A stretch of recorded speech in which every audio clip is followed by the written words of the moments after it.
Bon, alors comme on dit, c'est pas 1 heure pour faire une vidéo. Il est donc 2h moins le quart du mat. Et je dors pas. Je dors pas. Et je vais vous expliquer pourquoi. Et on va passer ensuite sur des choses aussi un peu plus qui concernent un peu tout le monde. Et qui sont en rapport avec ce que je suis en train de vivre.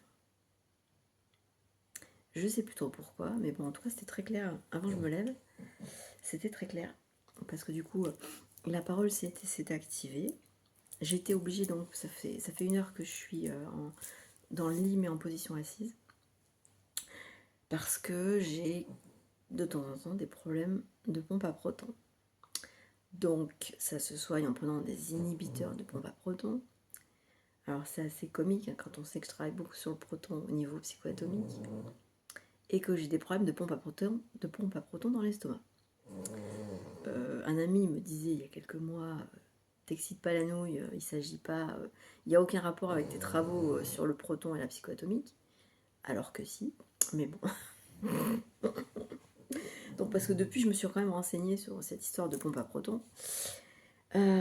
Parce que quand on souffre de ce problème-là, c'est quand même assez... comment dire? C'est très inconfortable. Je souffre de ça depuis les années 2000. Et ça a été déclenché par, évidemment par toutes sortes de contrariétés, parce que c'est toujours déclenché par toutes sortes de contrariétés. Et à l'époque, les médecins m'avaient donc diagnostiqué une hernie hiatale. Ce qui est la conséquence d'une... Parce que bon, du coup, récemment, j'ai un peu étudié la question, parce que ça s'était accentué, les problèmes, et du coup, j'étais obligée de dormir à moitié assise la nuit, avec plusieurs coussins derrière moi, de manière à ne pas m'étouffer dans mon propre vomi quand il y avait les remontées gastriques. Et ça m'est arrivé plusieurs fois, effectivement, d'être quand même dans des situations d'étouffement assez critiques. Donc de là, l'obligation de dormir à moitié assise, en étant à l'oblique, quoi, de manière à ce que dès qu'il y a la remontée du flux, qu'on ne soit pas étouffé par le vomi qui arrive alors qu'on est couché, quoi, voilà. Donc c'était rendu dans des proportions absolument invraisemblables, difficiles à vivre, enfin, c'est un inconfort que je vous raconte pas, quoi. Et donc, cette nuit, ça recommence. Alors que j'ai mangé une petite soupe que j'ai assez l'habitude de manger le soir. Et je me dis, première réaction, c'est que je me suis dit, bon, j'arrête de manger le soir. Parce que j'en ai marre d'avoir le moins de problèmes. Et ça fait depuis le mois de février à peu près que j'ai plus de problèmes de pompe à protons. Et je me suis dit, ben voilà, ça recommence. Qu'est-ce que c'est cette histoire? C'est la soupe. Bon, déjà, je me suis dit, j'arrête de manger cette soupe, j'en achète plus. Ensuite, je me suis dit, bon, bah, j'arrête de manger le soir, comme ça, au moins, je suis tranquille. ce qui fait que c'est hier soir, comme j'ai fait une vidéo, j'ai pas mangé. Et j'étais très bien, je me suis couchée sans manger. Et ça s'est très bien passé. Donc, je me suis dit, on n'a pas forcément besoin de manger le soir. La solution, bah, pour pas être emmerdée la nuit, pour pouvoir dormir tranquille, c'est de ne pas manger le soir. Voilà ce que je me disais dans le lit. Donc c'était à la limite, quoi. Même assise, ça fait près d'1 heure que je suis assise dans le lit, en position du lotus pour essayer de vraiment remettre en place le plexus solaire, le diaphragme et tout ça. Et que je me dis, mais c'est invraisemblable, quoi. Je vais finir par vomir, mais même assise, je vais arriver à vomir, quoi. Et je veux pas en arriver là. Parce que je déteste vomir, c'est hyper désagréable. Mais bon, à la limite, quand le vomi est fait, le problème est fini. C'est réglé. Mais bon, ça n'explique pas pourquoi le problème. Alors donc, je me disais, c'est la faute à la soupe, patati, patata, évidemment. C'est la faute au fait que je mange le soir, alors que ça fait des mois que j'ai aucun problème et que je dors très bien. Donc, j'ai fini par décrypter, par aller un petit peu dans les mémoires, parce que bah, du coup, quand il y a des problèmes physiologiques, c'est psychosomatique. Donc, quels sont les problèmes avec les mémoires? Donc, j'ai revisité des mémoires traumatiques. Qui ont été fortement des déclencheurs de ce genre de problématiques. Et et donc j'ai revisité ces mémoires, j'ai chauffé un peu, parce qu'on revisite les mémoires, on chauffe, etc. Et puis après, ben, on rentre dans des processus de résilience. Voilà, c'est momentané, hein, voilà.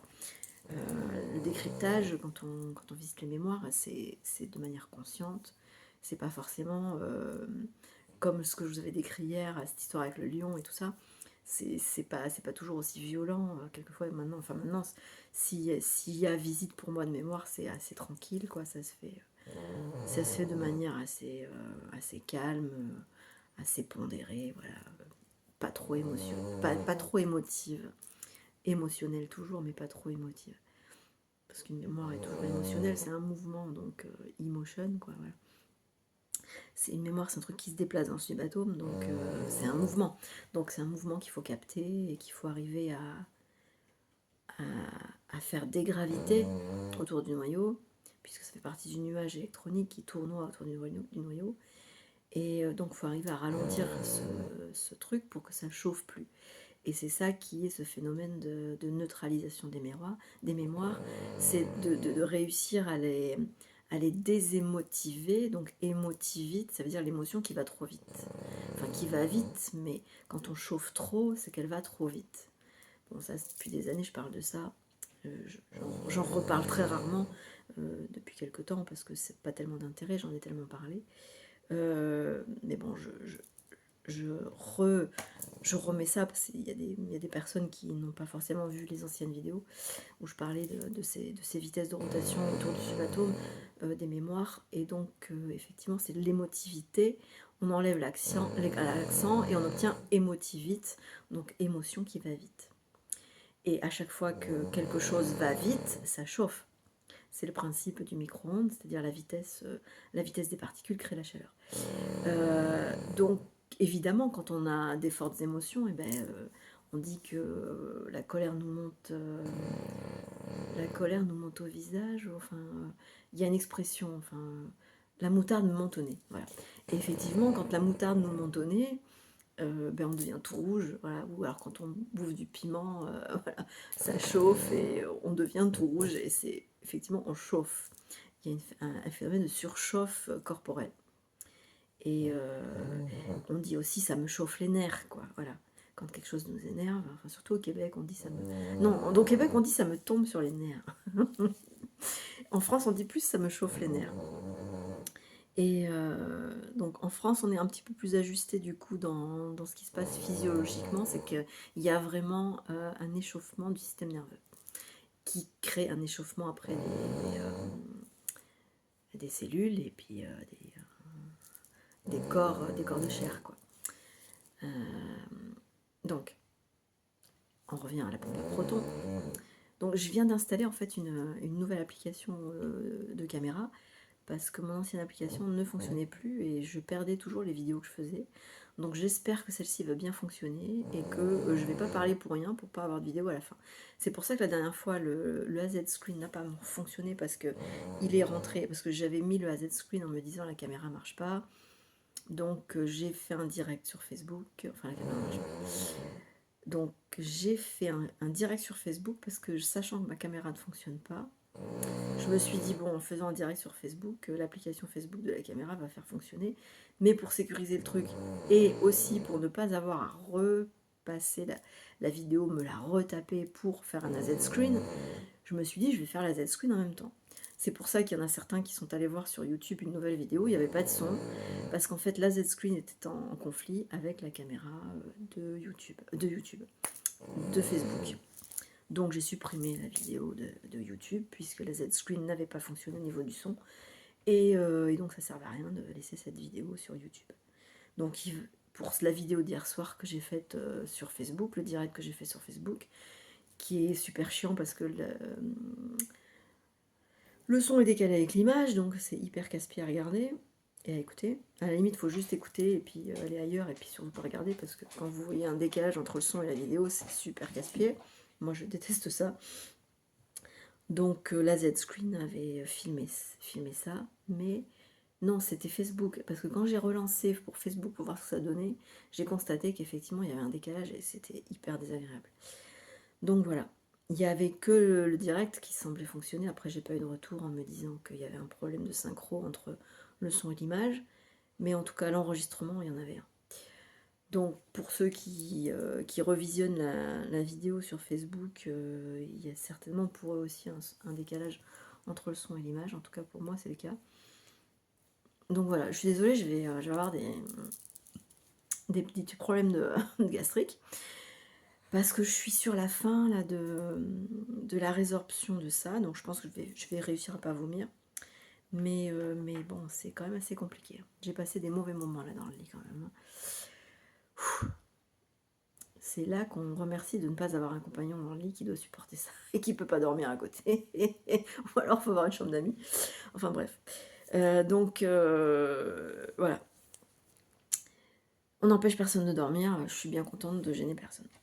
Et puis en faisant une vidéo alors que c'est pas du direct, ça ne monopolise personne non plus.